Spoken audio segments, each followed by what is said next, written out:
Stock మార్కెట్లో invest చేసే ముందు మీ యొక్క స్టాక్ అడ్వైజర్తో కానీ లేదా మీ యొక్క ఓన్ రీసెర్చ్ అనాలిసిస్తో ఇన్వెస్ట్మెంట్ చేయాల్సిందిగా కోరుచున్నాను. ఈ వీడియో కేవలం ఎడ్యుకేషన్ పర్పస్ కోసం చిత్రీకరించడం జరిగింది.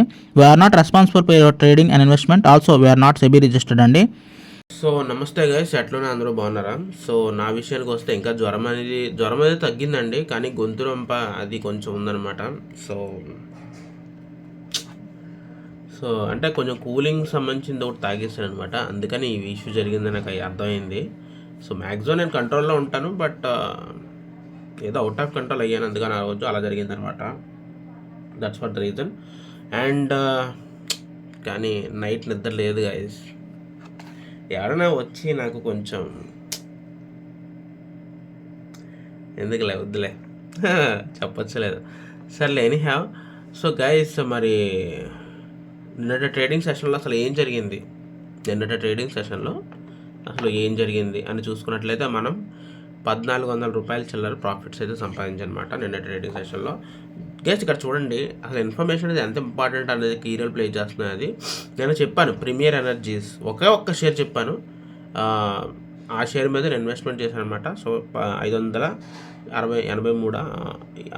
రూపాయల ప్రాఫిట్స్ వచ్చిందనమాట. మిగతా రెండు కూడా ట్రేడింగ్స్ ఆప్షన్స్లో చేశాను. అయితే నేను ఒక విషయం చెప్పాలండి, నేను ఆప్షన్ ట్రేడింగ్స్లో బై లెవెల్ సైడ్ నుంచి నేను చేస్తున్నానండి. అంటే సెల్ చేయట్లేదు, బై లెవెల్లో చేస్తున్నాను. అయితే రోజు చేసేస్తున్నానంటే రోజు చేయట్లేదు, అది మీరు అర్థం చేసుకోవాలి. ఒక్కొక్కసారి గ్యాప్ ఇస్తున్నాను. నాకు ప్రాపర్ మూమెంట్ వచ్చే వరకు కూడా నేను బయ్యర్గా అవ్వట్లేదు. ఓకే, మ్యాక్సిమం ట్రై చేస్తానికి ఎక్కువ ఇంట్రాడే ట్రేడ్ చేయడానికి షేర్స్లోనే ట్రై చేస్తాను తప్ప అస్తమాట్లు బయలు చేసేద్దామని మాత్రం ఫిక్స్ అయిపోతుంది మైండ్లోను. ప్రాపర్ మూమెంట్ కోసం వెయిట్ చేయండి, ఉంటేనే చేస్తున్నాను, లేదంటే లేదు. ఎందుకంటే లైవ్ స్ట్రీమ్లో చేద్దామంటే డిస్టర్బెన్స్ క్రియేట్ చేస్తున్నారు కొంతమంది ఆకతాయిలు, వచ్చి నన్ను ఇబ్బంది పడతాను ట్రై చేస్తున్నారు లైవ్లో. సో అది నాకు ఇబ్బంది అనిపిస్తుంది. ఎనీహౌ అది వదిలేసేయండి, మనం ఏం చేయలేము వాళ్ళని. కూర్చునే బిగड़ सकते रे मेरा कुछ नहीं बिगड़ सकते. సో ఇంకా మనం కంటెంట్లోకి వెళ్ళిపోదాం. ఇంకా మనం కంటెంట్లోకి వచ్చి మాట్లాడుకుంటే, సో ఈరోజు కూడా కొన్ని షేర్స్ అనేది Q3 రిజల్ట్స్ రిలీజ్ చేయడానికి రెడీగా ఉన్నాయన్నమాట. సో మనం వాచ్ లిస్ట్లో పెట్టుకోవాల్సిన అవసరం అయితే ఉంది. RIL and Infosys, axis bank, LIT, Minda trees. So ఈ 4 షేర్స్ కూడా మనం వాచ్ లిస్ట్లో పెట్టుకోవాల్సిన అవసరం అయితే ఉందన్నమాట. సో మెయిన్గా మనం ఇందులో RIL అంటే RIL రైల్వే స్టాక్ అండి, రైల్ నిగమ్ లిమిటెడ్. RIL అంటే రైల్ నిగమ్ లిమిటెడ్. ఇన్ఫోసిస్ కూడా మనం చూసుకోవాలండి, ఎందుకంటే ఇన్ఫోసిస్ కూడా చిన్న చితగా షేర్ కూడా కాదు, అది చాలా ఐటీ సెక్టర్లో చాలా పవర్ఫుల్ స్టాకు. ఇంకా బ్యాంకింగ్ సెక్టర్లో యాక్సిస్ బ్యాంకు. సో కానీ చాలా మేజర్, ఈ 3 షేర్లు కూడా చాలా మేజర్ అనమాట. సో ఇందులో ఎవరైతే ఇన్వెస్ట్మెంట్ చేసి ఉన్నారో, సో ఈరోజు వాళ్ళకి చాలా ఇంపార్టెంట్ డే అనమాట. సో ఏంటి జరుగుతుంది ఏంటనేది అర్థం. ఆ గట్టుకెళ్తావా రాజన్న, ఈ గట్టుకెళ్తావా అంటే అసలు ముందుకు వెళ్తుందా లేదా అనేది ఈరోజు Q3 రిజల్ట్స్ అనేది డిసైడ్ చేస్తుంది. షేర్ వాల్యూ పెరగాల లేదనేది. సో చాలా జాగ్రత్తగా చూడాల్సిన విషయం అనమాట ఈ 3 షేర్లోనూ. ఇంకా మనం టెక్నికల్ అయిపోయింది, సో ఇన్ఫర్మేషన్ అయిపోయింది. మనం స్టాక్స్లో ఒక స్టాక్ చెక్ చేసుకుందాం అసలు ఏంటనేది. సో స్టాక్ విషయంలోకి వస్తే అజీద్ ఇంజనీరింగ్ అని చెప్పేసి ఒక షేర్ అయితే ఉందన్నమాట. సో కరెంటు ఆ షేర్ వాల్యూ వచ్చేటప్పటికి 1581 రూపాయలలో రన్ అవుతుందన్నమాట కరెంట్లీ సిచ్యువేషన్.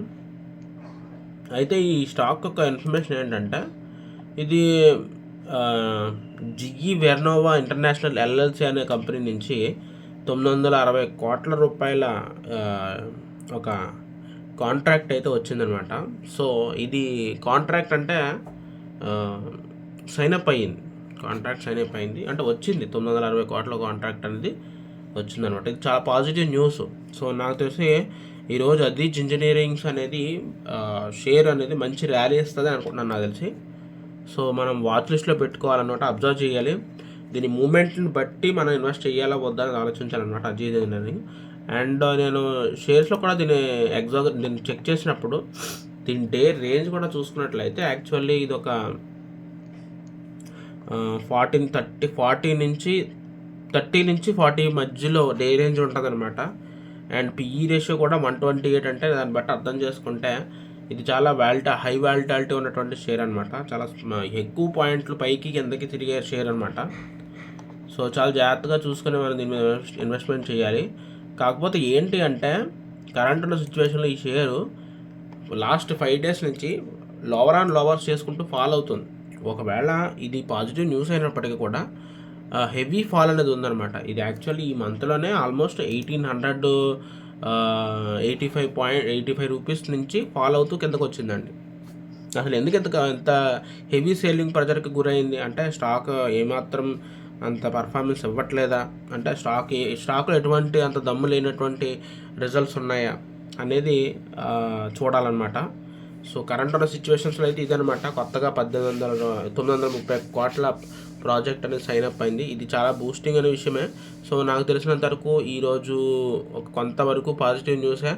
బట్ మనం ఇన్వెస్ట్ చేసే ముందు 1-2 సార్లు ఆలోచించి బయ్యర్స్ ఇంట్రెస్ట్ చూపుతున్నారా లేదా, okay, and selling and volumes అన్ని పాయింట్ ఆఫ్ వ్యూలో చెక్ చేసుకొని దీని మీద ఇన్వెస్ట్మెంట్ చేయాలి తప్ప బ్లైండ్గా పెట్టలేము. ఎందుకంటే అది చాలా ఇన్బ్యాలెన్స్గా ఉంది అజిత్ ఇంజనీరింగ్స్. బట్ అదనమాట సంగతి. సో మరి లైఫ్ స్టైల్లో కలవడానికి ట్రై చేద్దాం.